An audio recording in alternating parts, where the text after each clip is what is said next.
we shall go through the whisper now. I'll just share the whisper.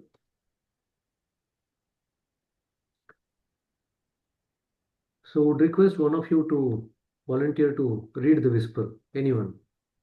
Then we'll just go through that for a few minutes. Vidya sister, please go ahead.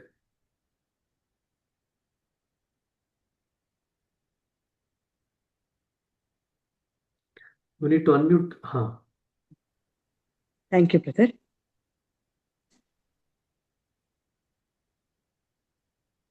Whispers from the Brighter World.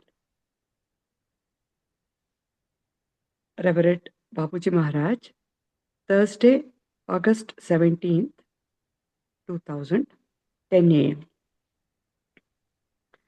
Difficult months lie ahead for my son. He will be affected in his deepest being and will need more and more to turn to us. We cannot spare him these ordeals, they are part of his path. Through this means of communication, we can express all our compassion to him. His health will feel the effects. He will need a lot of love, and in these particular circumstances, you will be able to show yourself to him without your usual restraint. My dear daughter, you see, life holds for each person some bad blows that can't be avoided. Don't forget that we were not spared. That's how it is. Whatever our level, we must face up to things in all humility while showing our acceptance and our unfailing love. Our lives are exemplary in this sense since they spare us no painful aspect of the fate reserved for human beings. Babuji.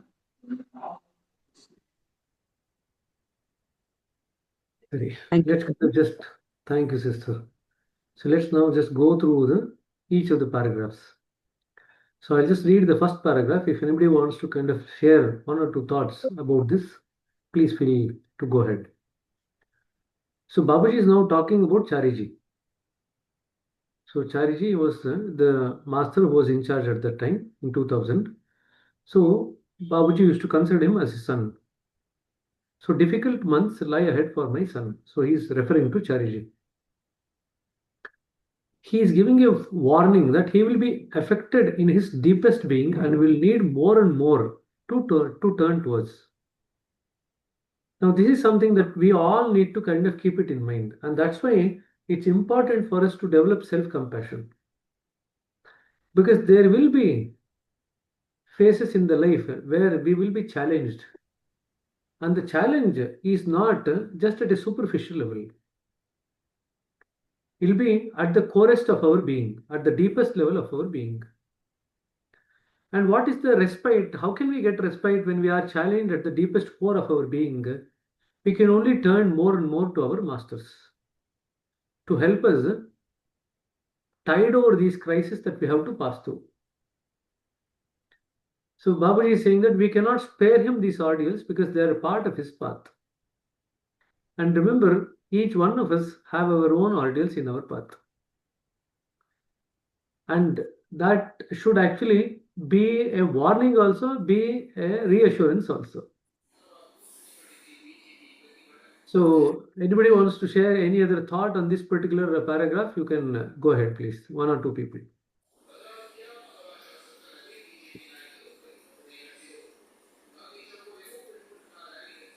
Shrikant? One thought is that whatever is happening in our lives, it is a bhoga of the samskaras, and they are needed for us to learn our lessons. And also, since the fact is, whatever is happening, Master is aware in his level of consciousness, and also there is a saying that whatever would remove the head is getting worked out in the form of a pinprick. Okay. Thank you, brother. Anybody else wants to share any thought on the first paragraph? Don't go through the rest of the things. We'll come to the rest of them. Just on the first two, three lines. Vidya, sister. Brother, we cannot spare him these ordeals. They are part of his path. That was really, it was catching that. Even in this path, there are ordeals which means even masters cannot spare the masters.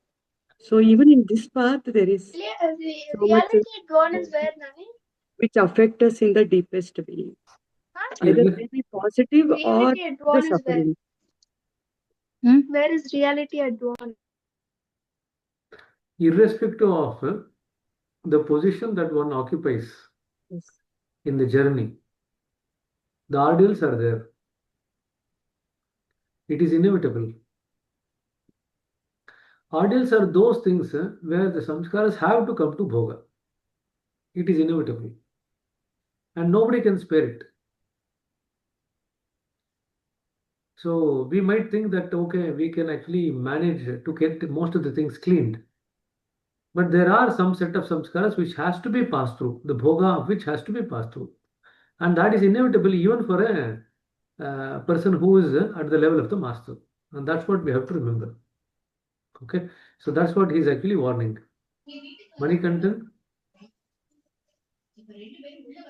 Yeah, thank you, brother. So this, if I understand, my understanding is correct. This related to the events unfolded during the time in France, where the mission faced the issue. So this he refers that this lie ahead for difficult month lie ahead for my son. So it is affecting him because master very concerned about the mission and the people there. And human level, it cannot be solved by the masters above. Only the masters on the earth has to handle, and that is what he refers, I believe. So we have to handle the human level issues ourselves. So that cannot be avoided. That is my understanding. Thank you. This is not restricted to the events in France. No. This is something much more broader. We cannot spare him these ordeals as they are part of his path. When we say that they are part of his path, part of the path of evolution of the master into the next one. See, remember, even the master is also still evolving. Our system is that we are all going towards infinity. So each one is progressing. And Lalaji writes that whatever property I got, as I have progressed now, after having transferred everything that I had got to you, whatever I have now got in the last 1 year, I am transferring that also now to you. So that he's talking about to Babuji.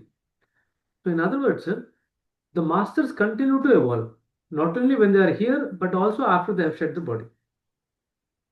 So that's something that we have to keep in mind.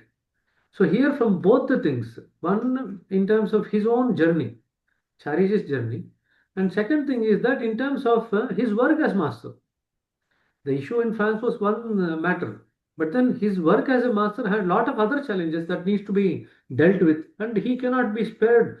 Having taken the role or the responsibility of being master, he cannot be spared from those ordeals. He has to undergo that. So one at a personal level and one at the master level. Both are equally pertinent in this particular aspect. Okay. So I think we'll just talk with the first paragraph. Second paragraph. So whoever has raised the hand, you can comment about the second paragraph. Through this means of communication, we can express all our compassion to him. His health will feel the effects. He will need a lot of love. And in these particular circumstances, you will be able to show yourself to him without your usual restraint. So, any thoughts on these three lines? Murthy? And then Namaste, brother. go ahead. So, we carry our world, nature along with us, and depending on the instructions or whatever communication comes to us from outside or internal from our heart, we exhibit and we express our love for the master or the mission in that particular time or event. But here he says, have more restraint without your usual restraint. But in net, we should be loving to the master, and so that we do not make him feel more miserable at any point in time. That is the understanding what I get. Okay. Thank you, brother. Anand? I think while we are talking about Babaji here as a master, I find in the second paragraph is almost pleading for his son. Right? I don't know. That's what I felt. Because it's one thing to think, okay, you're Boga or some other person's Boga.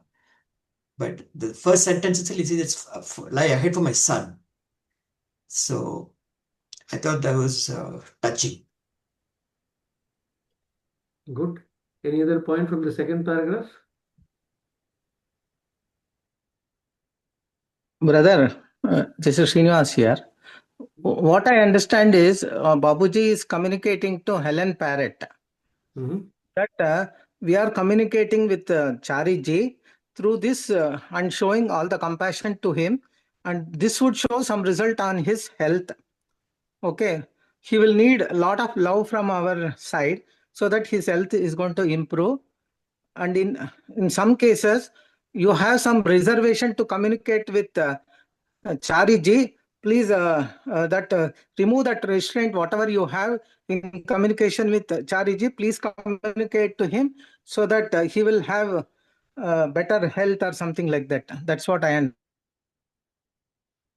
Okay. Thank you, Pa. So you focus on the second paragraph. Through this means of communication, which is Babuji's communication with Helen, sister, we can express all our compassion to him. So basically, they are expressing compassion to Chariji. Here he says the next sentence, his health will feel the effect, both ways. Now in the previous paragraph, he said that he has to undergo the ordeals. There is no other way. So whenever we actually undergo the ordeals, which is going to shake us at the core of our being, one of the repercussions of that will be that our health will be impacted. There is no way that the health will not suffer. So that is what he's actually talking about. His health will be impacted. How to actually nourish that health? By showing him lots of love. Now here he's actually emphasizing the importance of love as a nourishing factor, which can actually nurture anybody who is in ill health back to health. We normally depend on so many other material things for nourishing our health. But Babaji is now focusing on the core aspect of the love, which is one of the reasons why we, at the start of any session, we actually pray for the good health and the long life of the master. By paying that attention and by praying that, we are actually showing our love towards the master. And that love is a very, very strong and nourishing force. For anybody who's challenged in health, it's the love which actually ultimately brings them, nurtures them back to health. So in 50, 60 years back, during the Second World War, one of the things that they were using was TLC. It used to be called as TLC, tender love and care. So the thing which actually nourishes anybody back to health is, apart from all the other things that you do, it is TLC, tender love and care. That is what is actually going to nourish anybody back to health. So that is what he's talking about, that he would require a lot of love to be able to pull through these ordeals, which is going to definitely impact his health. And remember, when we see people in distress, especially our closed ones, somehow we are able to go to the depth of our heart and connect to them at a level unforeseen before. That is what he is now talking about. In these particular circumstances, when Chariji will be impacted because of the ordeals and his health is going to go down, you will be able to show yourself to him with love. All the kind of love that you got in your heart without any restraint. Remember, at this particular time, the strong communication between Chariji and Helen has not yet occurred. So there is a restraint on both the sides. So now Babaji is saying that under these set of circumstances, You need not show any restraint because you will be able to connect to my son at a deeper level, and you should be able to shower all the love that you got without any restraint. And that will be actually nourishing for his health. That is what he's talking about. Okay. So shall we go to the third paragraph? Vishweshwar, go through the third paragraph. In this third paragraph, Babuji says about the inevitability of ordeals and sufferings for everybody, irrespective of the individual, including the masters themselves. He says that even the masters were not spared. But the way to look forward to a future or how to face this is by showing your acceptance and our unfailing love. These are the two things which have to be a part of the individual's thinking and practice, and this only will take us further in our spiritual journey. This is what he is trying to emphasize on to the medium. Thank you. Thank you, brother. Anybody else wants to go? Any other point you want to add? Anand? I'm just thinking about the last sentence where he is saying showing acceptance and our unfailing love. Right? I think I remember even Daje talking about accepting grudgingly and accepting cheerfully. Right? Correct. So sometimes, often it is difficult for those two to go together. So that was something I learned. Yeah. Good. So the third paragraph now, he's continuing, warning about some of the things that is due to come. And he's also giving way out of it. On one hand, he's giving a warning. On the other hand, he's also giving a way out of it. So he says, my dear daughter, you see, life holds for each person some bad blows. That is inevitable for everyone. And the next sentence that says, that's how it is, whatever our level. Now that's very, very important. We all think that it's only at the level of the Abhyasi that we are going to face all these challenges. It doesn't matter. It could be an Abhyasi, it could be a preceptor, it could be a functionary, it could be master. Doesn't matter. Whatever could be our level, we are likely to face these bad blows, which is part and parcel of our journey. If you just remember Lalaji's life, in the last part of his life, he lost all the wealth that he had got. He was a Jagirdar. He had land, huge amount of land under his control. But then there was a court case and he loses everything to the extent that the entire family had to be covered by one blanket. And they hardly used to get any food to eat during those days. But Lalaji says that even at those testing times, he used to be very cheerful, very happy. Now, Lalaji was not spared, Babuji was not spared. So there are quite a few challenging incidents that occurs in everybody's life. Krishna was not spared, Buddha was not spared.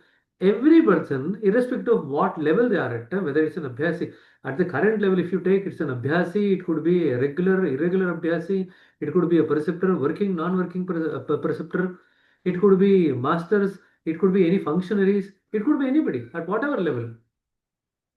But we will have to face our bad blows. It is inevitable part of our journey. And he says that don't forget we were not spared. And that includes his master and himself. We must, what is the way out of all these kinds of bad blows that we are likely to come across in life? We must face up to it with all humility. Generally, when we face blows, we tend to react with emotions. When we tend to react with emotions, it is going to increase the grossness in the systems and we actually become egoistic. So when we say that we have to face this with emotions, the blows actually are going to help us in utilizing the challenges as a part of our journey through the spiritual progress. Otherwise, what is going to happen is that our journey will be slowed down because the ego becomes stronger.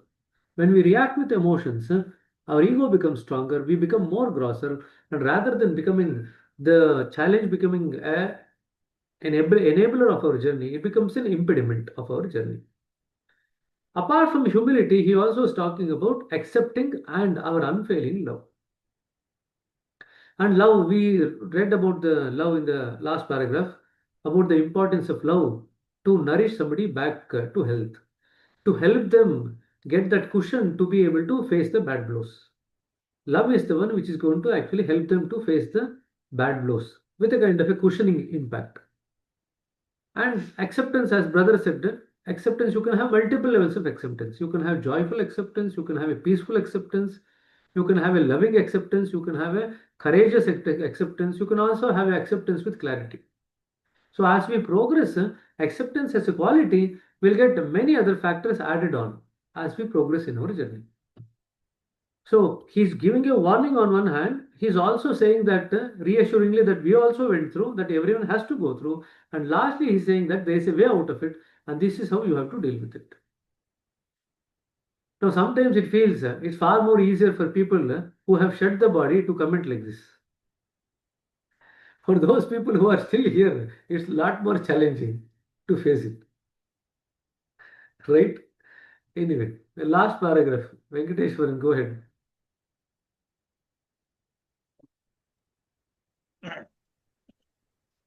Hello, the last paragraph, Babuji says, their lives are exemplary because they have also faced all the painful things which are normally reserved for human being.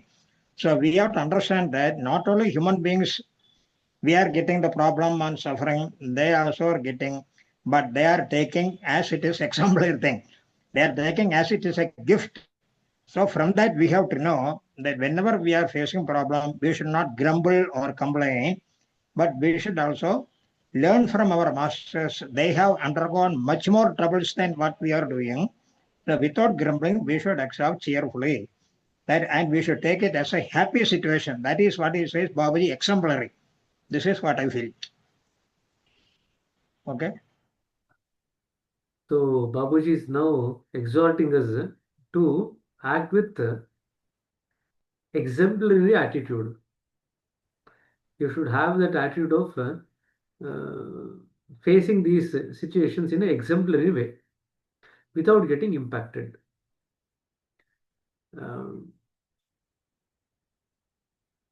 Only thing is, as I said, it's far more difficult for a human being who is here still on earth to face these challenges than the people who have shed their body. That's something that we need to remember, because with all our property, which is our body, our mind, our samskaras, it's far more difficult to face these challenges compared to a person. It also kind of gives you a clue regarding how much we have actually progressed spiritually. How a person deals with challenging situations in life is a very good clue to just see how much they have actually progressed in spirituality. How well do they handle it? So even today, I was just reading the 44 Whispers, the last volume. Again, Vivekananda says there were days I used to get one hard roti, and I had to just manage with that. So we should not actually feel down because of all these factors which keep varying in our day-to-day life. Because at the time when Babuji set up the mission, there was not much money to run the mission. And even now we see masters making announcements or requests for donations and for people to come forward and contribute to certain things. Now that sometimes makes you feel bad when you see masters having to request that. But then this issue of the funding is always a kind of a perennial issue. It is probably never going to go away, because as and when the mission expands, it also requires more funds to be able to run the show. So that's something we have to keep in mind. Okay. But remember, far more difficult as a human to face the challenge as opposed to a person who has shed the body. Okay. So I think we'll stop here as far as this maxim is concerned. So we will now go back to Sister Madhuri for her presentation and the session on the fifth maxim. Sister, you can go ahead now. I need sharing permission. I think you've already been given. Okay.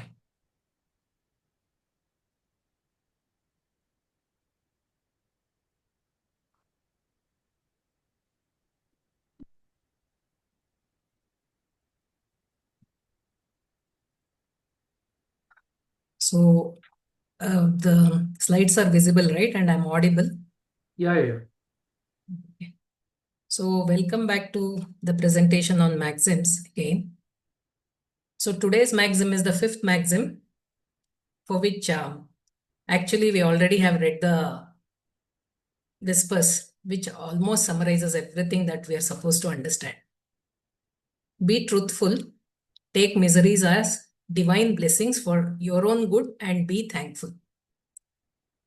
I've also put the original Urdu saying from the usul.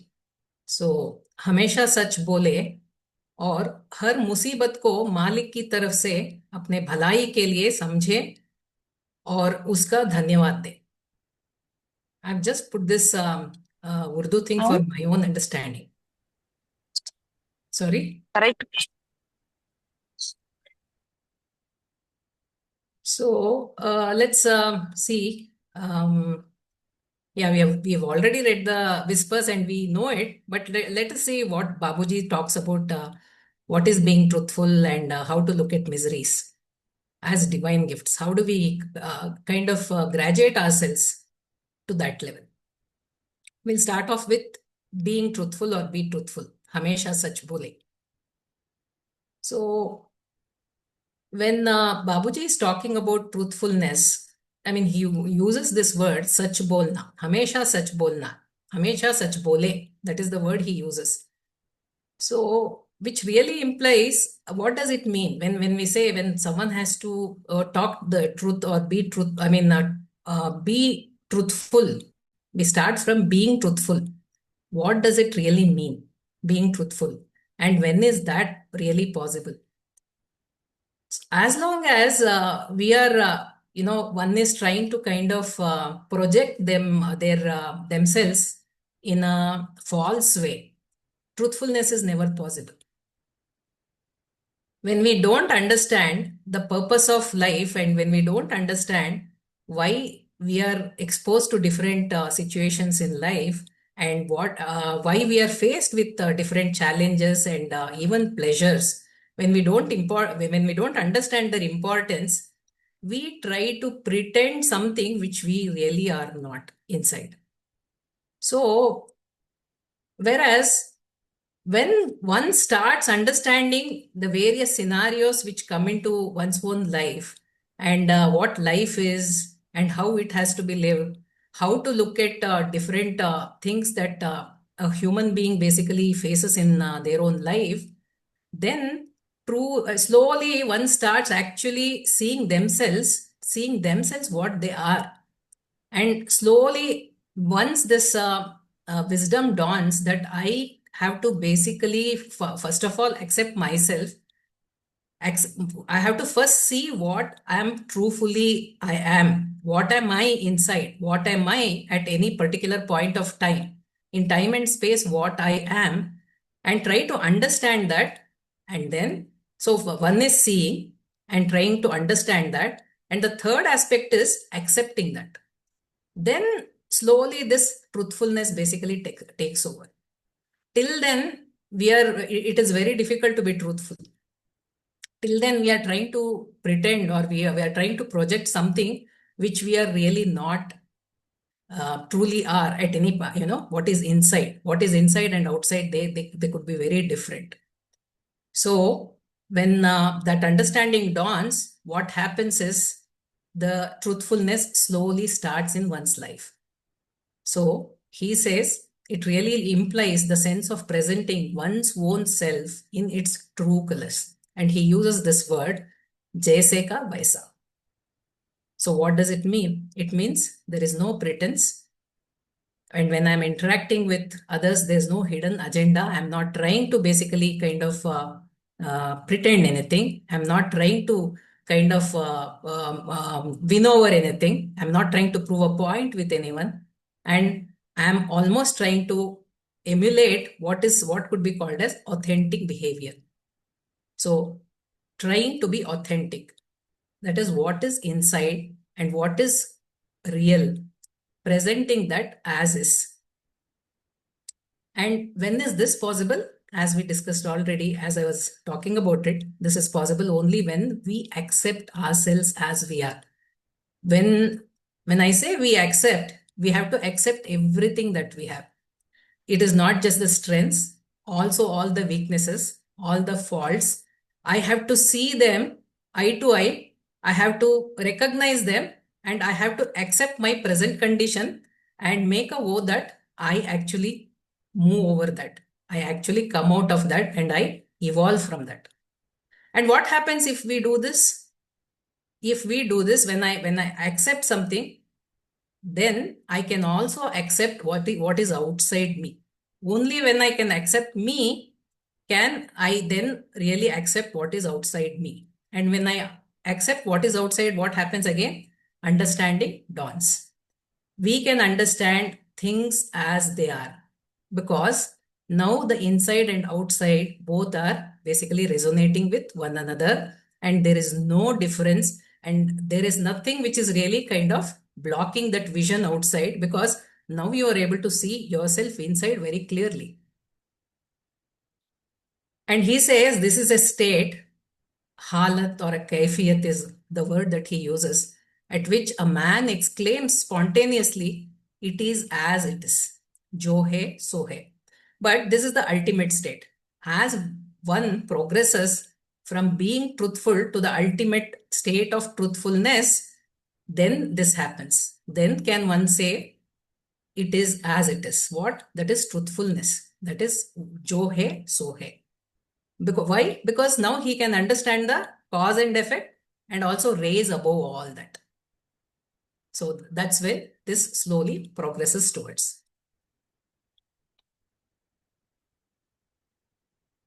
Also, Babuji says, this is the state in which, this is the state which in real sense is the reality. The reality itself, which is asal, which he calls it as asal hi asal. So the ultimate reality. But he kind of tries to explain that, see, we are trying to explain this truthfulness in terms of words, but the different words and different expressions really fail. It is very difficult to express these things through words and through expressions. That's why he says, he makes the statement, even to call it as a state is to blemish its true character. So if I call it as a state, still there is, it is not correct. Still, I'm actually kind of being away from what is right. And if the word state, which is also called halat, applied to it is not appropriate. It is not a state. This is in fact a point at which he calls hakikat. In reality, this is in fact a point, or the hakikat, where all the powers are drawn in and accumulated at the time of pralaya or the dissolution, and nothing but absolute reality, that is asal hi asal, remains in existence. So though see in the English translation, the two words reality, absolute reality, both of them point to the same thing, which is asal hi asal. So he says truthfulness is a point where all the powers are withdrawn. There is no power which is being, which is visible, and everything has been withdrawn and accumulated at the time of dissolution. That means all the creation is withdrawn. The veil of Maya is gone. It is dissolved. And what remains? It's only reality, which means at any given point of time, the reality and the Maya, they coexist. So there is Maya and reality. Reality is hidden in Maya, and mostly Maya is basically visible. And that is ruling our life. But as slowly one progresses with the development of truthfulness and moves to this ultimate thing called truthfulness, then the veil of Maya dissolves, or it basically vanishes, and only the absolute reality remains. So he also tries to, we are also trying to, we have already seen through our literature reading and other things about what is reality, but still let us see a little bit about what is really reality. Reality is beyond senses and beyond feeling, and it is hidden under the veil of darkness, yet shining through it. So it is beyond perceptions, and it's it's basically beyond perceptions and sensory, vision. And many people mistake truth or satya for reality. But Babuji clarifies, truth is only up to a certain stage where matter ends and consciousness begins. So, and going further beyond both matter and consciousness, one arrives at the origin point from which they came, that is both matter and consciousness. Crossing even that leads to inactiveness or nothingness. So this stage, which is beyond truth, consciousness, and even beyond activity and potentiality, is what Babuji calls true reality, which is pure and simple. And with this definition, just we'll read what he says. The word reality or asliyat, as I have used it, also does not convey in the true sense as the feeling and perceptions end there. So even the word reality will not express what is truthfulness. And then he compares it. I mean, he's trying to use different words and see how these words fail. None of these words really kind of can express what is truthfulness. Then he says, if we call it as power, which is also has the name takat, even then there is a material cloak set around it. It's almost inexplicable. So even when you use the term power, there is also some materiality, and even that also will not define truthfulness. And let us understand, in terms of Babuji, when he says power, what is this power? Power actually rises from the origin or the center when the creation starts with the help of still. And also the brief pause between the original thought of creation and its manifestation, that became power, which is also called as time. So it's a pause between the original thought of creation and the actual manifestation of the form itself. And this power is absolute when merged in the greater power of the center. So this is its maximum when it is merged in the center. So this power, if you say even then, it is not that. You can't even use the term power to define that. And then he tries to use negation. What is negation? It is the absence of all attributes, power, activity, or even consciousness. So a state of nothingness or zero, that marks the ultimate reality. So can we use negation? No. He says if we use the word negation, even then a faint reflection of something remains in view. So even though there is nothing, but there is still something. There is a faint reflection of something which is in view. So now he says existence is the only word that is left for conveying the sense. But if we fix our thought on it, even then the faint idea of something persists, and thus the same consciousness of materiality is revived to some extent. So even though we try to basically say existence, even then something still there is something which is a bit of materiality. So as per Babuji, just the definition for us to revise, existence is the eternal being or the Sat, and the manifest as Ishvara or the Saguna Brahman, with the omnipotent, omniscient preserver of the universe. But true seekers must go beyond this determinate existence to reach the absolute reality which transcends existence itself. Just giving these definitions just to get a perspective of, he's trying to use all the words that are there to express this truthfulness, but he says that no, none of this can basically define that. And then he says, if we banish both these views from our thought, even then something remains at the root.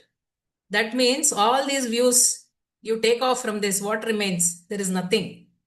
There is vacuum.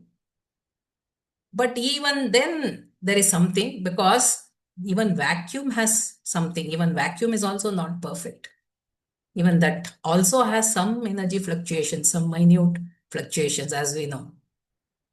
So he says nothing can thus express except the words it is as it is. So the only thing that he says is what can probably express it, or the only word I can use is it is as it is, because words are the manifestation of the mind. So the mind cannot really catch the finest vibrations. They cannot express. It has to be only felt, or we have to even go beyond the state of feeling. So how can just words basically define any of that? But he says that I am trying my level best to basically explain. But you can think these are all the things which are close to the original, but we have to cross all this, and then I just call it as it is as it is. Let us see how to arrive at truthfulness. What does he talk about? This can be imitated only by keeping oneself off from every concept. So every concept that we have been talking of above, we have to free ourselves from everything. Why? Because they're all mental constructs and intellectual ideas, all originating from the moving mind. As long as we saw it in the previous maxim. As long as the moving mind is, we catch hold of that, our direction of orientation is always away. It cannot really take us back to the base. So there is a limitation. It puts a limitation on us. So he says, it depends on the practice, so that one may bring himself up to it by means of proper action and right behavior. So it depends on how we practice things in the way that he basically kind of advises, that we can mold ourselves for that what is called truthfulness, we can move towards. What are those? One is the proper action. What is proper action? Actions which are in tune with nature and which don't create unnecessary impressions or samskaras. They help reduce the complexity or superfluity and ego. So that action is proper, which can only lead us to these things. Then what is right behavior? The conduct which is aligned with simplicity, truthfulness, humility, and the remembrance of the divine. And it is that behavior which allows us to move naturally towards reality. Let's remind ourselves of Maxim 4, where he said the right habits have to be cultivated with practices, so that we can actually release ourselves from the web that we create for ourselves. And where he again talks about this habits, like you have to listen to the right thing, you have to see the right thing, and also basically we'll have to be aligned. All our activities have to be aligned so that they can remind us. From there, we can go back. From the habits, we can go back to basically the actions. From the actions, which they can align ourselves, even though our thoughts may be in different directions, by developing the right actions, the right habits, they can actually turn ourselves to the right cause, which is moving towards reality. And also settledness. He says, settledness helps a good deal in this endeavor, which means nothing but an inner balance and a poise. So where we rest in harmony. And it's the next stage, which is self-settledness or samadhan, which is a very higher state, which means complete alignment with Master's will, even without any conscious awareness of it. So a settledness of the mind to the self-settledness. Our disposition has to move from this to the next level. But Babuji says a seeker must transcend even this state, because ultimate reality lies beyond all these conditions, including the settledness. So the state of settledness is helpful in it, but that too must end before one reaches the destination. Then alone can consciousness of reality be had. And when consciousness also ends, we may then consider ourselves to have arrived at its primary stage. So if we get out of all this, and we are actually, by developing some of this, we are arriving at truthfulness. And then then the consciousness of reality can be obtained. And when that consciousness of reality also vanishes, then we can say that we have arrived at the primary stage of truthfulness.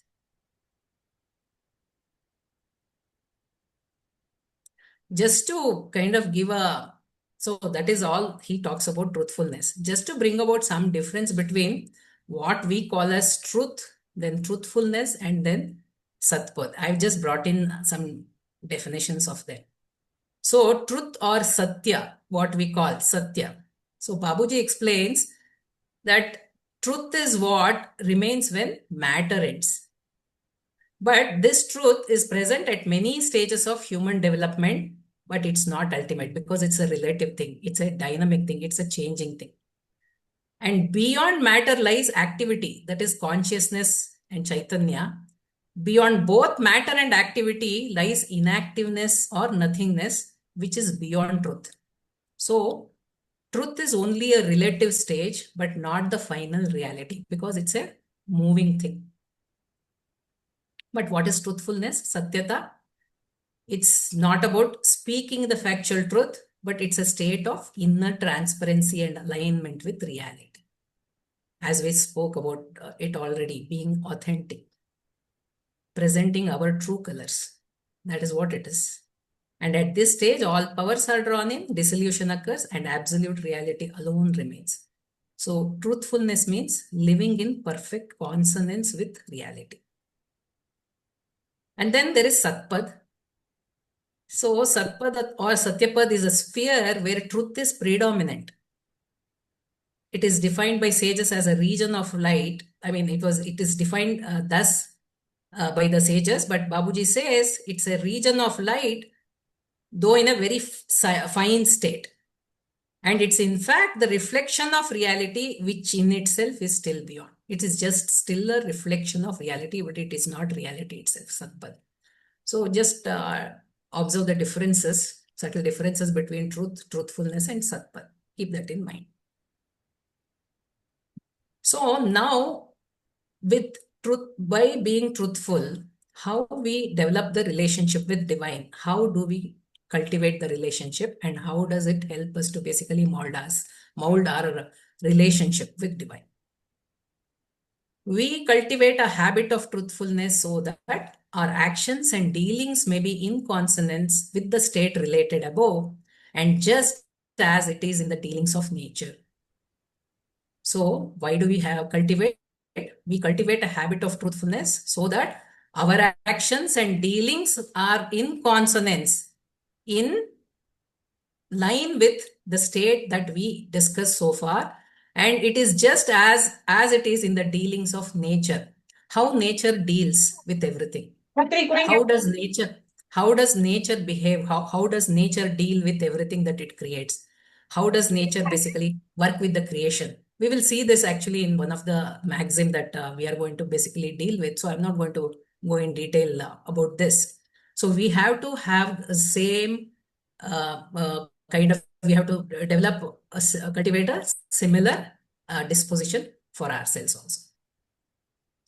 And now devotion starts at this point, and it reminds a devotee of his devotional duties, and the master's remembrance gets implanted upon his mind. So when a person is truthful, I mean, he's trying to be truthful, and then he is moving towards truthfulness, he starts developing, devotion starts automatically. What is devotion? Devotion is nothing but aligning oneself to the divine with faith and reverence.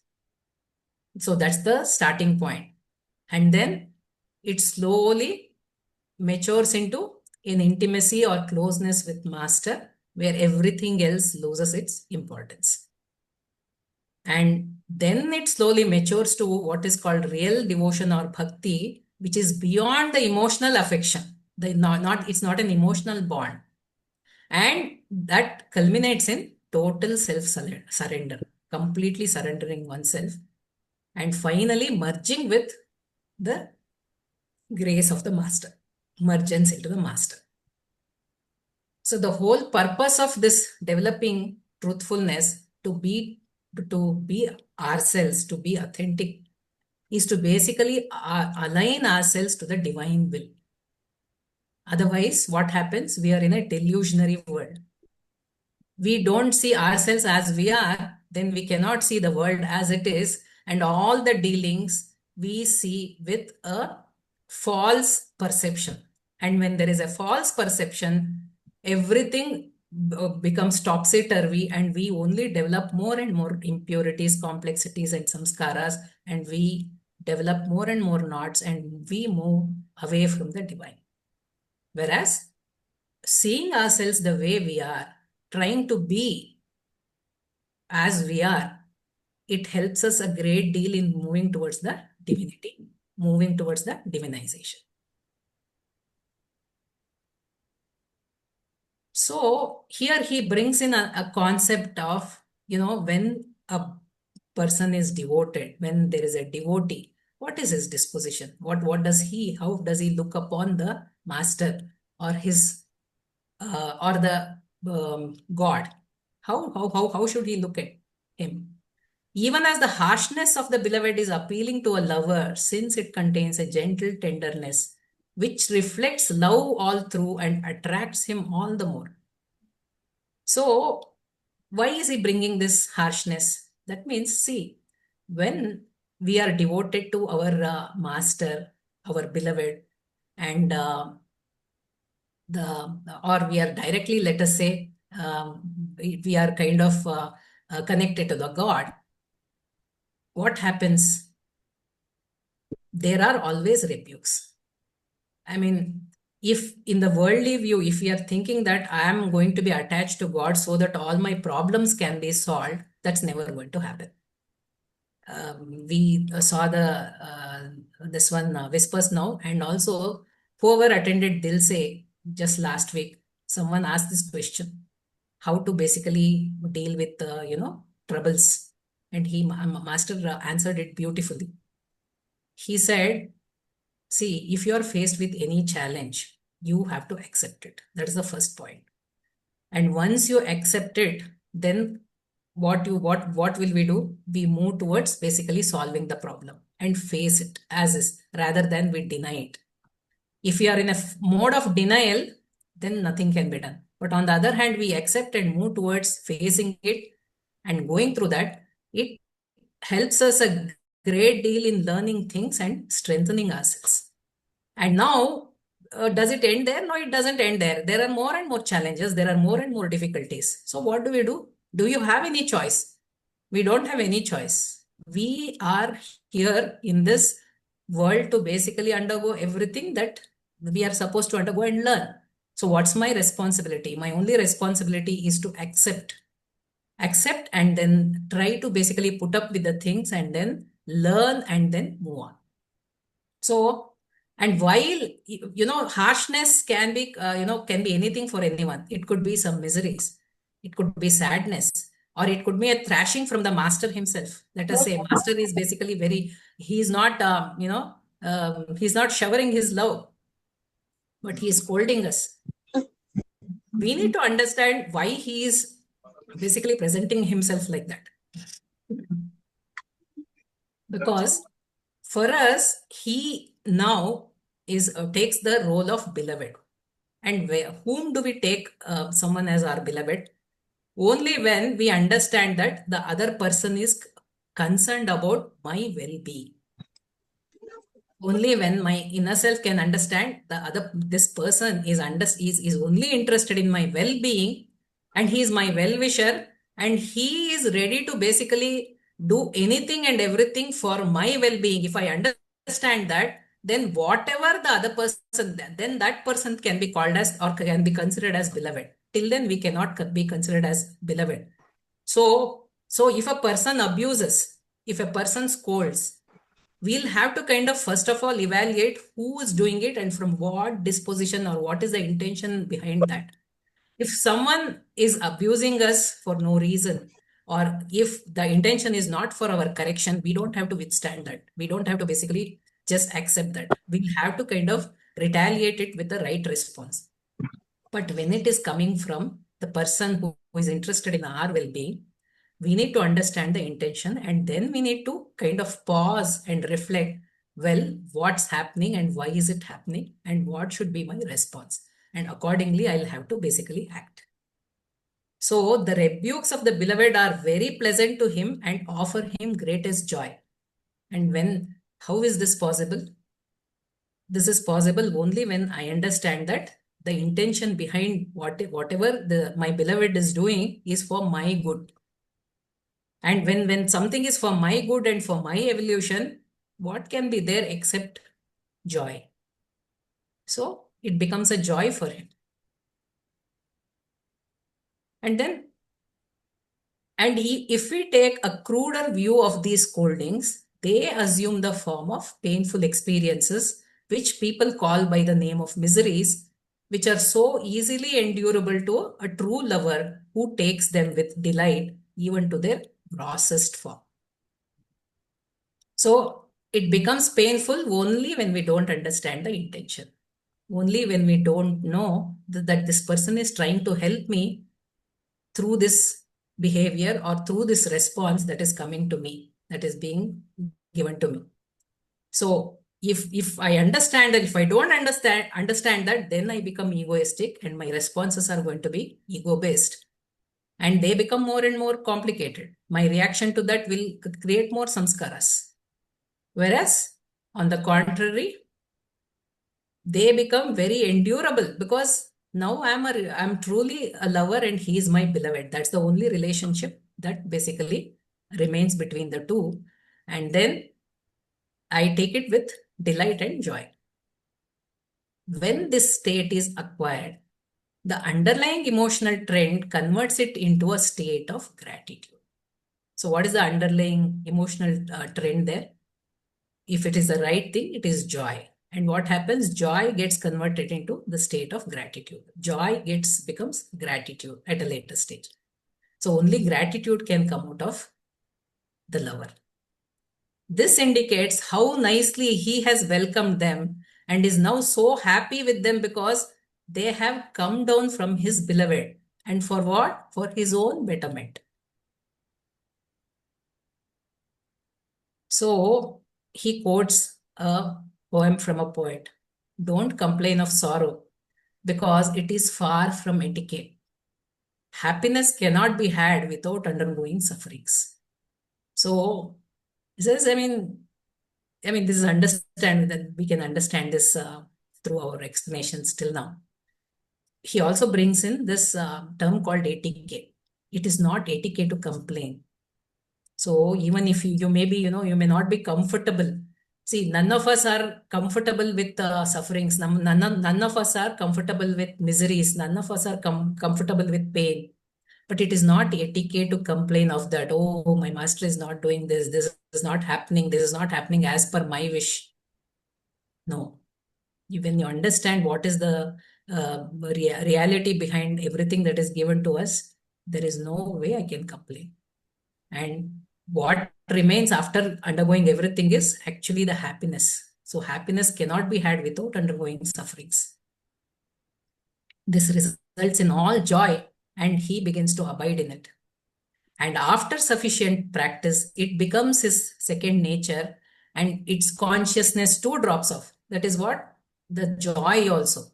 So we might accept things joyfully, and joy may actually really be shown outwardly also in our dealings. But then with sufficient, after we we try to understand the reality of this, even joy also drops off its consciousness that, I'm undergoing this joyfully, even that thought also drops off. So that glamour too passes away. So he calls it as glamour. Feeling that joy, being joyful as a glamour. When this is attained, there remains nothing but the swimming in the sphere of reality. And further on, the idea of swimming too becomes extinct. So when I forget about even this joyful acceptance, and there is no real reaction to whatever happens, what comes, I undergo, move on. And what is there in my love? There is I'm in an eternal state of joy, happiness, and gratitude. then Babuji says there is nothing but we are swimming in the sphere of reality. And further on, the idea of swimming too becomes extinct. The power generated by the habit of forbearance, that is titiksha. See, by undergoing the rebukes, undergoing suffering, undergoing everything silently and joyfully, cheerful acceptance, it helps him a good deal in his pursuit, and he enters the sphere described above. What happens next has already been dealt with sufficiently. And in our system, this stage is often attained by an abhyas. So Babuji says this is possible. Abhyasis do get these states. It offers him pleasure and he begins to appreciate it. It helps his entry to the above mentioned circle where he begins to have an experience of the calmness of mind. So he enters to a state where the real calmness basically comes. Then he begins to realize that all these things which had the outer form of misery or scolding had come down only for his good. So all that I have encountered, all that I have gone, all that has come to my share, it's only for my transformation. It's for my change. So this is for my good. They are really invaluable to us when they come as gifts. That means we consider that as gift, which can really be not valued. So they are really gifts from the divine, from the master. Being overjoyed to have them, one is naturally inclined to express his feelings of gratitude for them.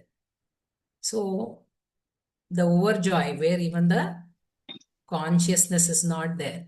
So what is the natural state of being, natural disposition is nothing but gratitude. So this is how basically being truthful, to be developing truthfulness.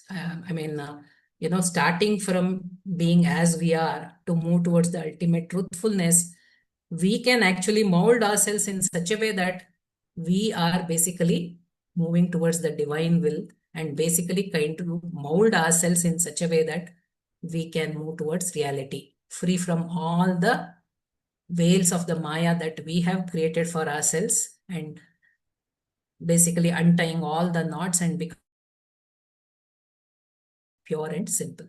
So this is the essence of this particular magazine. I will stop sharing here.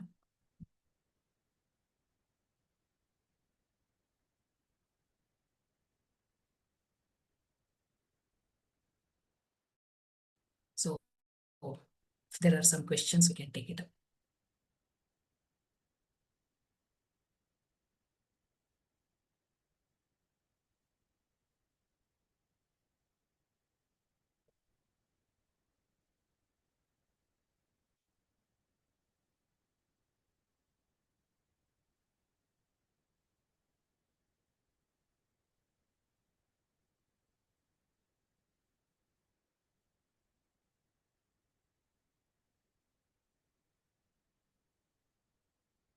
Yes, brother. Is it true to say that as a result of being truthful, we are progressing, we might progress towards attracting miseries? Is that the reason why both are kept next to each other? I'm not sure whether being truthful, we attract miseries. I don't. I don't think so. He says helps us to basically understand miseries rather than attracting miseries. I don't think that's the intention of master. The way that he is trying to connect truthfulness to misery is that, see, until and unless you are trying to be, the real self of you, you cannot really understand the different challenges life poses to you. It doesn't mean that we attract more challenges. I think each of us have our own share of samskaras which we have created, and they come to bhoga at different points of time that we need to basically undergo. I don't think it is about attracting miseries.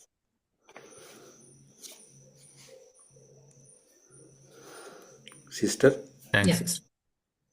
the power generated by the habit of forbearance help him a good deal in his pursuit, and he enters the sphere of described above. This the power generated by. Please explain this, sister. See, forbearance is undergoing, that is undergoing the thing, whatever comes to our share. So when we undergo that without any reaction from our side, there is absolutely no emotional or there is absolutely no kind of, it's basically a reaction of any kind. There are no ripples. When there are no ripples, then the connection with the ultimate is intact, or it can be made through. And so that's why it is more, it's so powerful. So here forbearance itself creates a kind of a link which can help us to basically be linked to the source from where we can basically draw the help, or we can be in that state that helps us to even further Flow let of go of energy. whatever we are undergoing. So that's what I understand from that particular statement.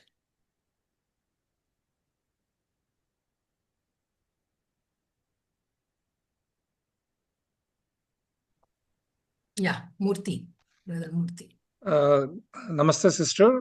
Yeah. Since we have come down from Satyapad, truthfulness, truth, and down to the grosser levels, so it is basically going back to the source. In a way, we are collapsing each layer, dissolution of each layer, and then going back.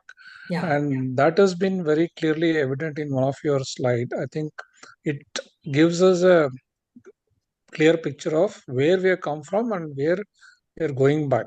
But the collapsing of layer is basically attributing to the certain stages of evolution, starting with where we are to where we ought to be. And that, I think, with all this SNP 3 sessions, I think a lot of things are getting revealed. I thank you and all the speakers. So this is a great revelation for us. Thank you. Thank you, brother.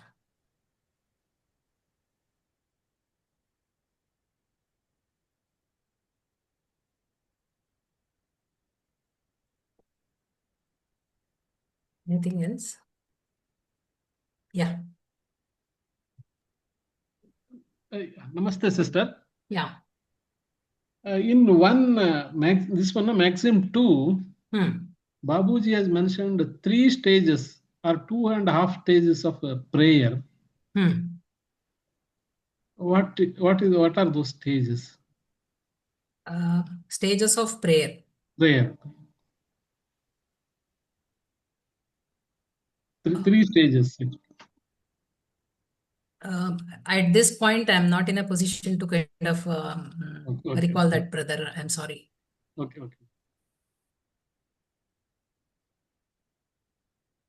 If someone else remembers it, they can probably say that.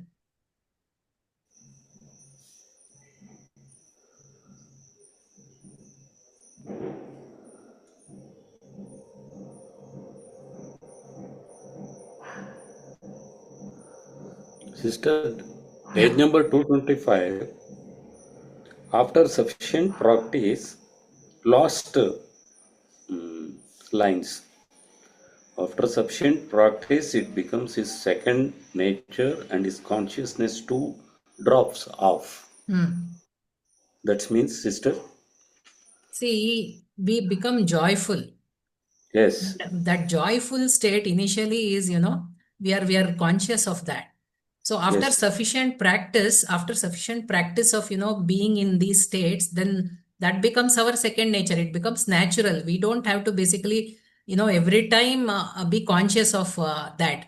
it automatically becomes a part, and we come out of that. We don't really consciously think that, oh, Over there is that. joy. Uh-huh.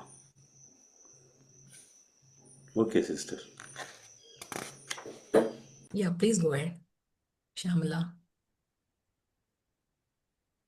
Hello, sister. Yeah. I have a question regarding swimming here. I mean, we see swimming in the central region and also swimming in the reality.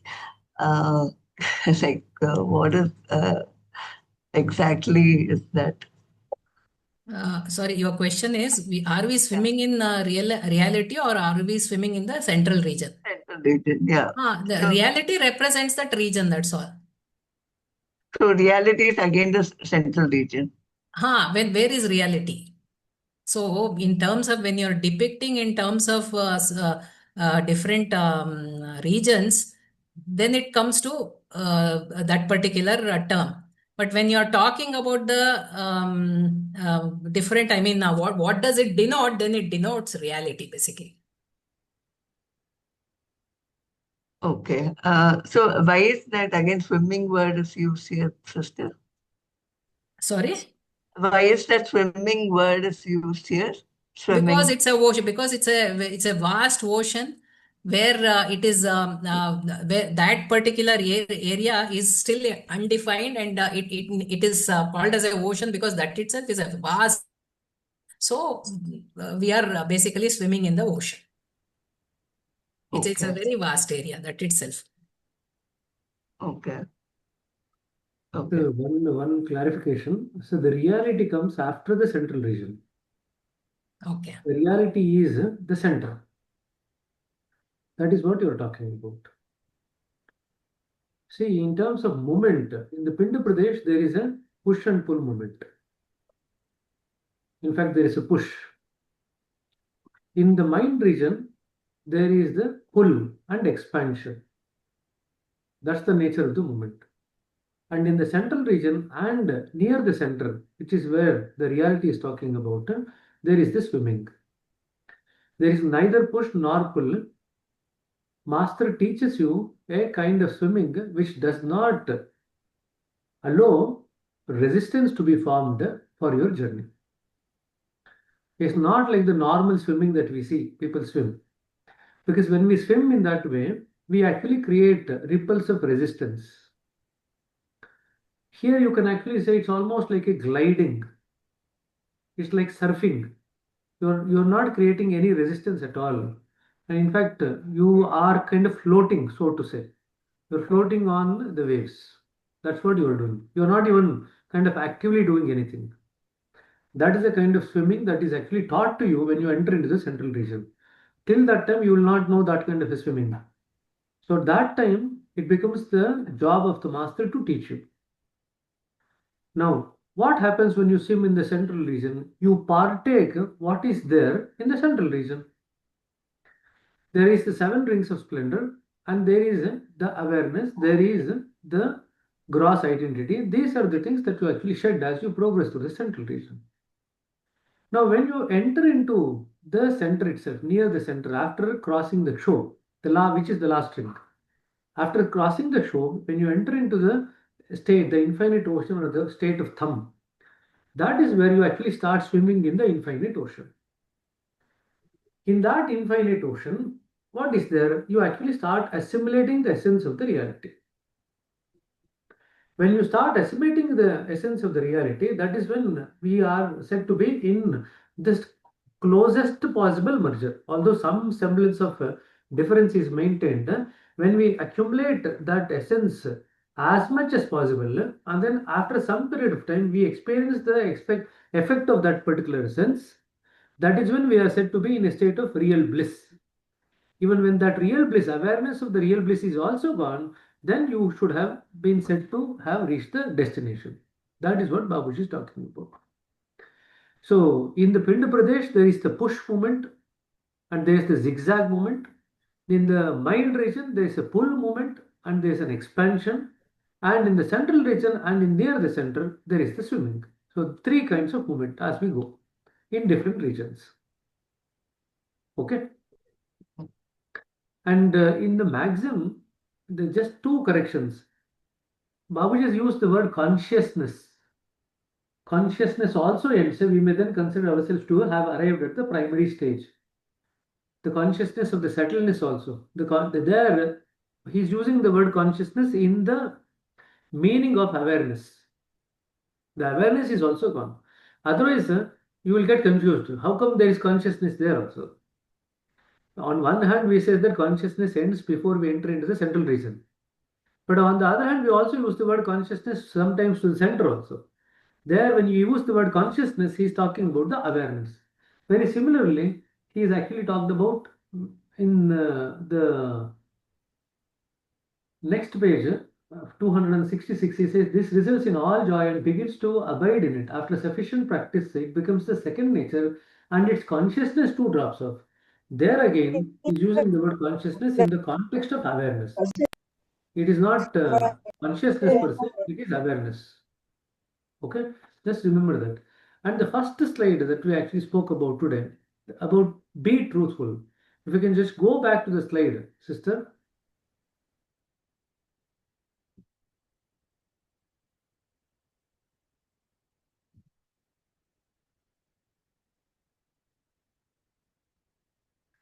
The first slide. Oh, next one. Next one.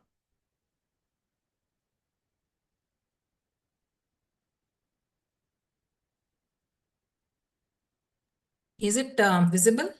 Next one. Next one. It is visible. Next one.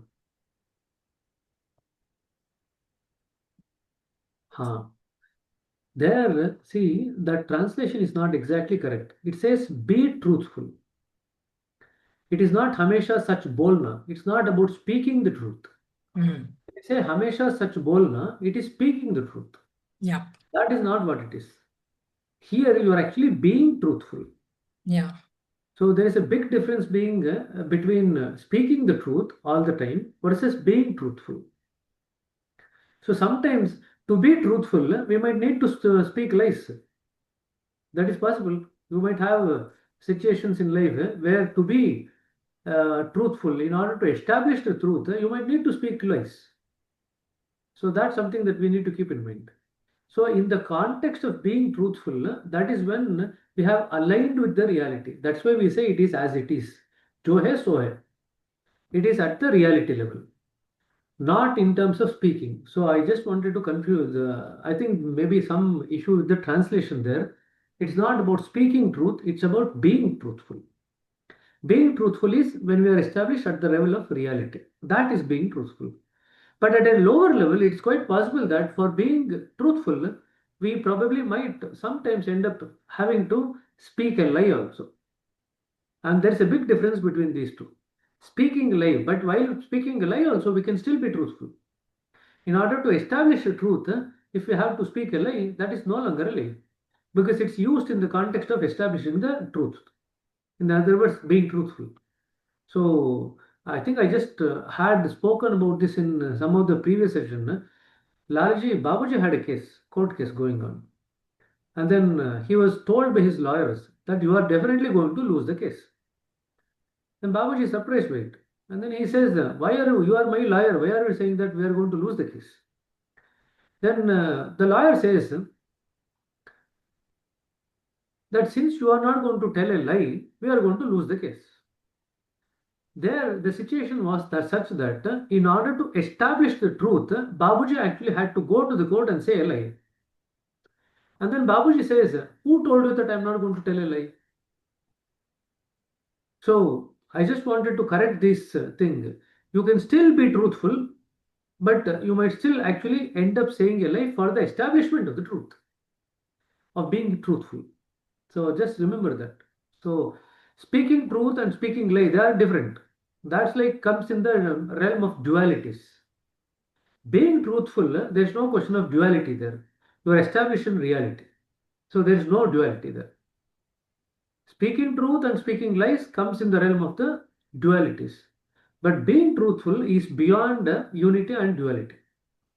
And at that level, even if you actually speak a lie, it doesn't have any impact because you are actually being truthful while actually you speak the lie. So this is a very vast difference between these two. So these are the two thoughts I thought. And one of the things that you probably might need to do as you go through the slides, we will share the slides anyway, which point corresponds to which of these things that the sister has spoken about. What are all the points in the spiritual anatomy that we can actually look at in terms of many of the points that sister has made? That's something that you can also keep in mind when you are actually going through the slides. And that will be kind of helped if you go through the spiritual anatomy and mark the different points at which each of these different stages manifest. That will help you a lot. Okay, so that's something of an exercise that you can do after we have shared the slides with you. Okay, Ananta?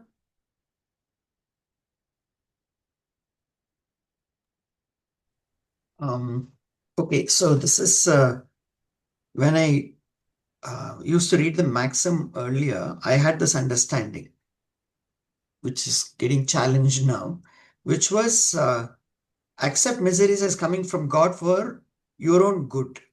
Be thankful. I usually related it to bhog, right? So some of the samskaras will be removed, right? So it helps me become purer. So it's my good. It's for my good. So be thankful, right? That and the other one was, for you to when good things happen, you got to know if only bad. I mean, it gives the contrast, right? So I used to have this sort of an understanding. But when I'm reading here, when I read this, there is no such. He doesn't mention any of that. It simply says, um, this indicates that state of gratitude, right? This indicates how nicely he has welcomed them, and he is now so happy with them because they've come down from his beloved. I mean, there is no logic or no selfish goal achieved here by. So I don't know, am I reading too much into it, or is it just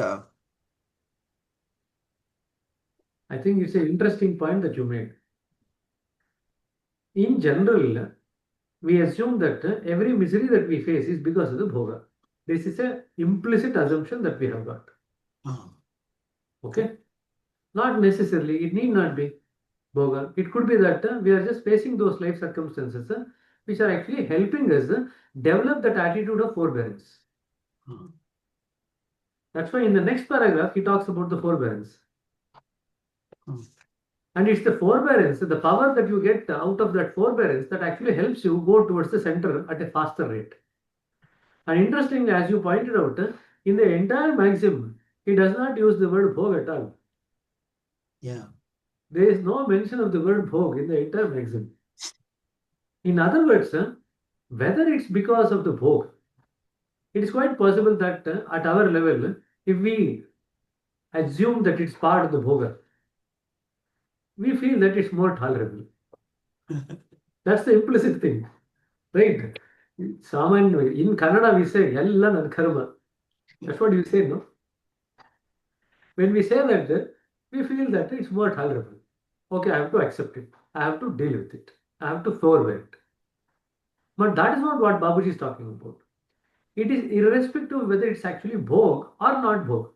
In fact, if it's part of the bhog, all that will happen is that you are actually going to get rid of some of the samskaras. If it's not part of the bhog, and if you actually handle it the right way, you actually develop the power of forbearance that actually accelerates your journey towards the center. So that is something far more positive than undergoing the misery as part of the bhog. It's something like if you undergo the misery as part of the bhog, it's like you are having a negative thing, you are getting rid of that negative. It's not like you become positive. But when you actually don't have the samskar and it's not part of the bhog, but you actually have to face a difficult situation, a miserable situation, and you have to forbear it. That actually gives you positive force to go towards the center. So here it is getting rid of the negative and becoming neutral. There, from a neutral state, you are actually going towards a positive state to move towards the center. So it's an accelerator of your journey. So this worry about whether we need to think about this as a bhog or not is immaterial now. When you look at it this way, Why should you actually worry about it at all? There is no need to think about it. Everything is coming from the beloved. Why not be happy about it, accept it, and then be happy about it? That's exactly what happened when Lalaji lost all his land in the last few days, few months of his stay here on earth. The last few months, few years of Lalaji's life was quite difficult actually. He had had a very good and easy life before that. And then when he loses the court case and all the property is taken away from him, the entire family, it's a big family. He did not have enough money to actually to take care of them at that time. And because till that time he had got used to a particular lifestyle, which is the lifestyle of a Jagirdar. Now after that, what happens when he loses everything? He is kind of bound in absolute poverty. And that is a very miserable phase that he actually passes through. But Lalaji writes about it that he actually welcomed it. Even in that miserable phase, he was actually very happy inside. Not only that, he develops then liver abscess. And the liver abscess at that time, there was no cure. The only thing was surgery. And then he doesn't undergo surgery. Then he thinks that this liver abscess also is given by the beloved only. Why should I actually interfere with it? So he goes to the shop, he sees the doctor. The doctor says it has to be operated upon. Then he runs away from the shop. Because he feels that it is against etiquette to deal with something that has been given by the beloved rather than actually undergo the process. So it's better to actually face it as it is rather than undergo the procedure and actually go against the wishes of the beloved. So the kind of state, which is also one of the things that we were reading earlier on in the maxim, that when masters establish at a higher state, they cannot go against the wish of the nature. So it's down to the prayers of the abhyasis which actually help in healing the master. Our love and our prayer is what heals the master, because master cannot do anything as far as their physical body and mind is concerned in terms of their health. And in fact, Babuji, I was just reading 44 Whispers today afternoon, Babuji goes into ill health. And Vivekananda comes and advises that since the master is now ill, it's the duty of every abhyasi to actually pray for the master. And then he laments that nobody is praying for the master, in spite of me telling you directly and openly. This is what happens. But then that is what we have got. See, remember, the understanding of these processes also has evolved over a period of time. During Lalaji's time, what Lalaji did to his way of handling his health was very different what a normal person would have done. How Lalaji handled the difficult circumstances that he faced in the last part of life and still could go to a very high level of spirituality, the very high level in terms of his journey, that indicates the kind of perfect state that he was actually established in. In other words, when difficult circumstances comes to evolved people, they make the hard choice. They don't go for the easiest choice. That's the thing to remember. When difficulties come to evolved people, they make the hard choice, not the easy choice. In other words, that hard choice is the one that actually helps them to evolve spiritually. So that's something for us to remember. Okay. So very good point that you made. There is no word bhog which is used in the entire maxim. And that's a very, very interesting point that you made. Good. Okay, Girish Babu. Good evening, brother. This is a question regarding point B, cleaning. Last sentence it says the glow of the soul begins to appear from behind. Actually, B point is at the left side and soul is at the right side, no? So how it comes? Yes, I want a clarification. Why do you assume that the glow of the soul should be restricted to the second point only? Why should not the glow of the soul be visible at the first point? Soul is right side, no? Actually, near point. 1 minute. 1 minute. You are not seeing the soul. You are seeing the glow of the soul. Okay. Okay. That is like saying that when I press that torch button, I will only see light at the front of the torch and not anywhere else. Okay. Okay. Why So, should you not see the glow? You should be able to see the glow. So okay. don't have the assumption that the Yeah. glow of the soul is restricted only to the Yeah. second point and it cannot cross to any other points. Okay. That's a wrong understanding. Yeah. Yeah. Right. Understood. Okay, brother. Thank you. No problem. And Pramod also asked that interesting question. Do we attract more miseries?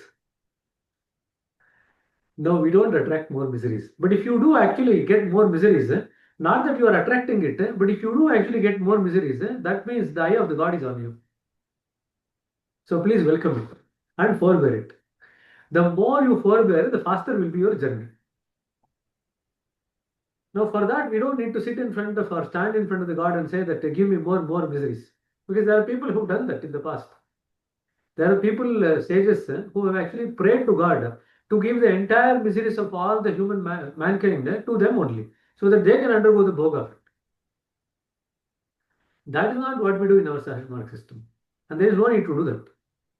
But remember one thing, if you do come across challenging situations in life on a regular basis, repeated basis, that's a very good indication that the eye of God is now fixed on you.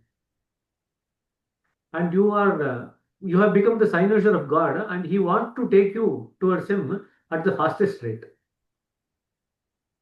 We don't need to pray for it, but when we face it, we should actually have that humility and joyful acceptance to face it and then forbear it and then go towards the divinity at a faster rate. But we don't attract more miseries. Sister already said we don't attract more miseries, just for that reason. Srikant?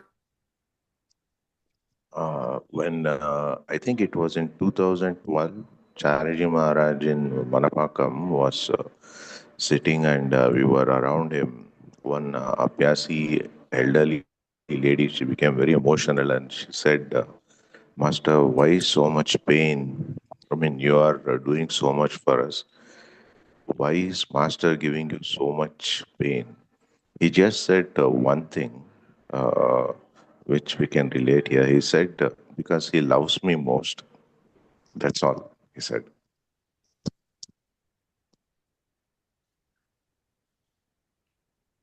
See, even in normal day-to-day life, after we have passed through difficult phases, no, when we look back at it, don't you think we actually look at it in a sense of nostalgia?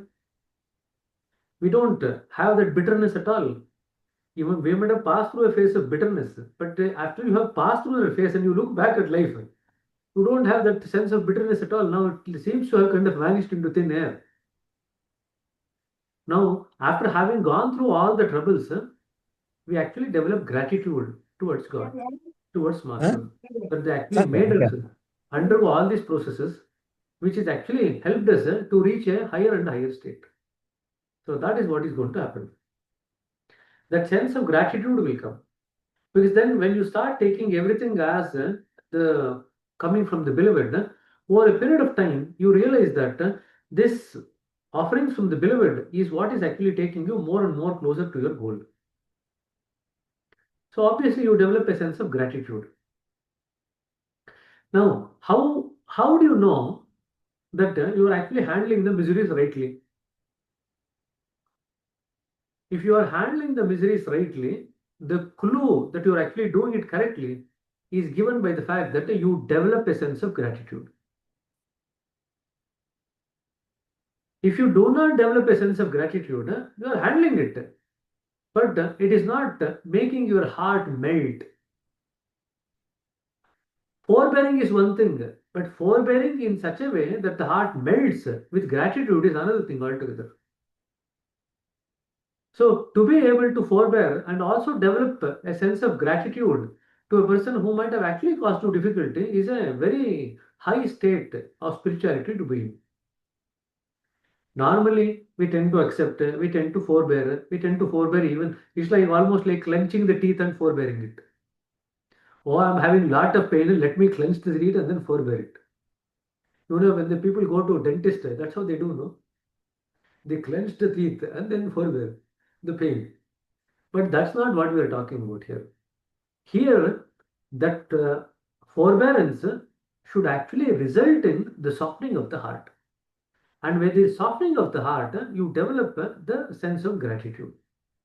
So when you have correctly handled the miseries and done your part of forbearance, the evidence of that should be reflected in the softness of the heart and the gratitude that you develop. If these two things are not developing, the softness of the heart and the gratitude is not developing, you might still feel that you are actually handling it properly, but you might not get the full result out of it. The full result will only be had when you develop these two qualities. So just keep that in mind. Without the softening of the heart, without the correct handling of the miseries, you will not develop any sense of gratitude. Developing gratitude retrospectively is one thing. Developing gratitude prospectively is one thing. There are two different things. Most of the times, when we look back, for example, there are many abhyasis who come here and they talk about their childhood where their father used to beat them for even minor mistakes. They don't speak about it in a very bad way or negative way. They say that my father was very strict. Okay, they would have forborne, they would have gone through that miseries, but now that bitterness is gone out. Now, that is a retrospective recall of certain things. That is not what we are talking about. Here, what we are talking about is a prospective way of dealing with things. Even while you are in the midst of those things, to have that sense of gratitude develop in the heart, now that is a real challenge. That's a really high spiritual state to be in. And that is not going to come about so easily because Babaji talks about it as beyond settledness, beyond the state of negation. Settledness is at the 12th point. The sense of negation is at the end of the 13th point. So beyond all these things, when you are more closely aligned to the reality, that is when you will be able to develop all these things. And you don't forget this one thing. Although I spoke about all the things about Lalaji, Lalaji developed perfection in 7 months. We have read that also. So when Lalaji passed through life circumstances, he handled his life circumstance from the stage of perfection. We handle our life circumstance from the stage of imperfection. That's why we say that there's a big challenge, big difference in the way that we handle our challenges in life as opposed to an award person. An award person makes the hard choices because for them it is not hard at all. That is the most appropriate choice as far as they're concerned from their perspective. But from our perspective, we always go for the easy choice, not the hard choice. Hey, Anand.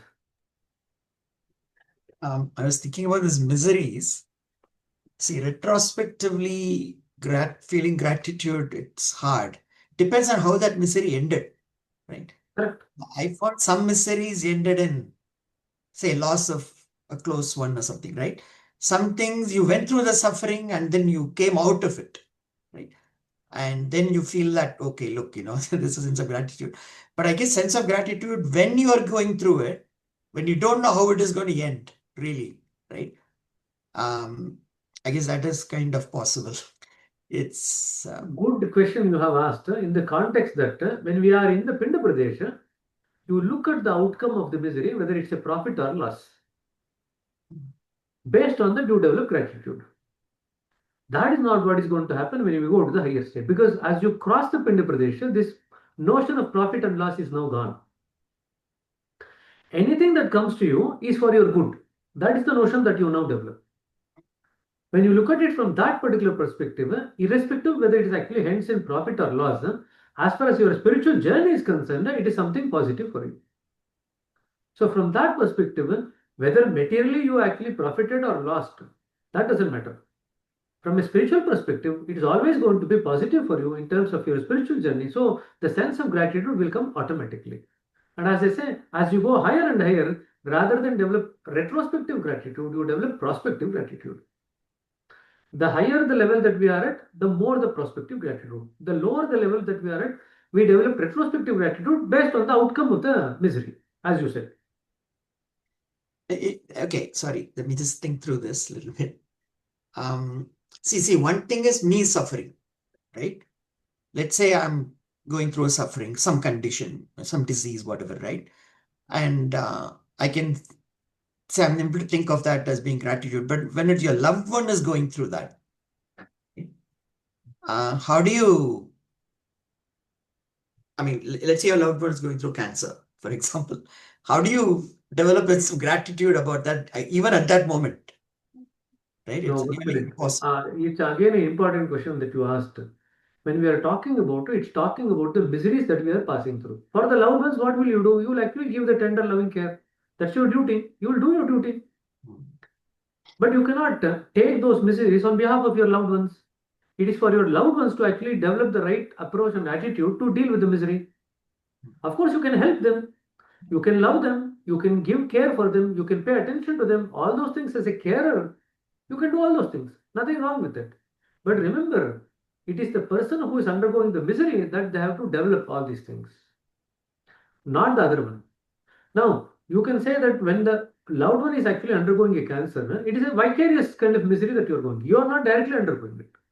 Somebody else is undergoing the bhoga effect of that you are actually undergoing. You are seeing the sufferings. Then whatever you need to do in terms of supporting their sufferings, you can do that to help them get out of it or to make it less miserable for them. That is our duty.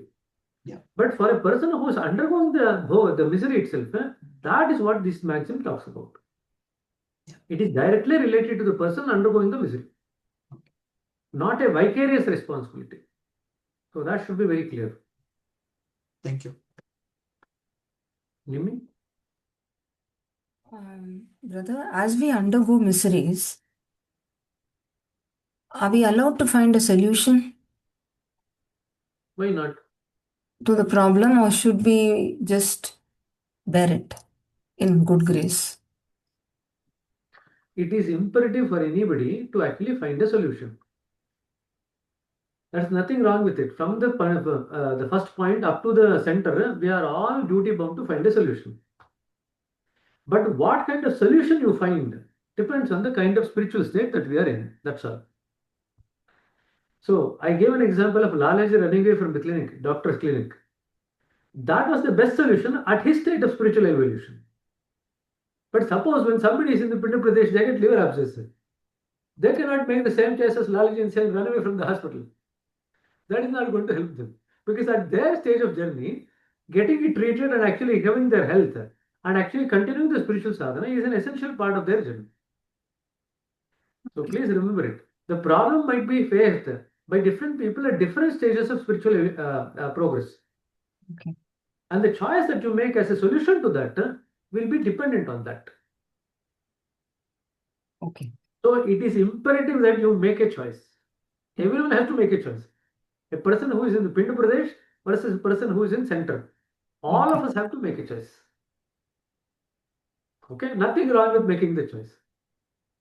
Okay, thank you, brother. Srinivas? Sir, how do you know that you are at that stage to make the hard decision? Like Lalaji, you said Lalaji made that hard decision. If you are confronted with such a situation in our life, how do you make that hard decision? That is why you are undergoing all these sessions. Okay. See, one of the most important things that we have to develop as we grow as abhyasis is to develop that awareness and sensitivity. The whole point of talking all these things, having these question and answer sessions, having these slides, all these presentations are helping us only to develop these two things, awareness and sensitivity. And an ability to self-reflect. This is what the masters want. When we are able to develop these three skills, whatever question you asked, how do we make those choices? And because for you to make the right choice, you need to know where you are. Correct. Right? Now, if you don't know where you are, then it is quite likely that you are going to make a choice which is the easiest. Okay. But a person who, as they grow higher, if they develop that sensitivity, awareness, and the self-reflection, they will be able to work out where are they progressing as far as their spiritual journey is concerned. And accordingly, what happens is, okay, even if you don't know any of those things, what happens is at that time, as and when our heart becomes more and more important in decision making, the heart itself will give a clue what is the best thing to do. Okay. The mind will not be involved. Okay. So That's if we when take the develop hard decision, sensitivity. it means that evolved to that stage? Your heart will actually give you the indication. That's a very simple answer. But then Okay. a broader answer will be that you would have developed awareness, you would have developed self-sensitivity, you would have developed self-reflection. All of Okay. those three things, in along with the signals from the heart, will give you the right path to take at the stage of evolution that you are at. Okay. Okay. Thank you, brother. ಸರಿ ನಿಲ್ಸೋಣ ಹಾಗಾದ್ರೆ 10 ಗಂಟೆ ಆಗ್ತಾ ಬಂತ ಅನ್ಸುತ್ತೆ.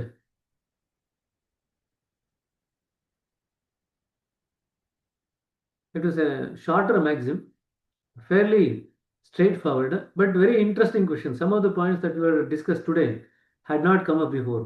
The point of bhoga, the point of other suffering rather than we ourselves suffering, the point of the choice making. Do we have the choice making or we just need to bear it? That's all. All these points, I think it's a very, very interesting point that has come about today. So, mother, sister, any other things you want to kind of add in the end? No, it was a very interesting question in Q&A session. Someone asked about 2.5 stages of prayer, probably, you know. See, the first stage is prayer, second stage is prayerful state, third stage is an embodiment of prayer. 3 stages. Prayer, prayerfulness state, and the state of embodiment of prayer. In the state of embodiment of the prayer, we actually lose awareness. So Babuji calls it as half. In the second part of the embodiment of the prayer, the awareness of the prayer is the embodiment of prayer is gone. So that's why he calls it as half, 2.5. So state of prayer, state of prayerfulness, and state of embodiment of prayer, which is half. So that's the 2.5 stages of prayer. That's all. Obviously, that question you are likely to get in an open book. So you can look at it from the second maxim and write it. If you remember that it's from the second maxim, you can go straight to that and then write it. If you don't remember, then it's a problem. Okay. Okay, pa. Thank you very much. We finished a bit early after a long time. So people should not this time around say that we've been going long.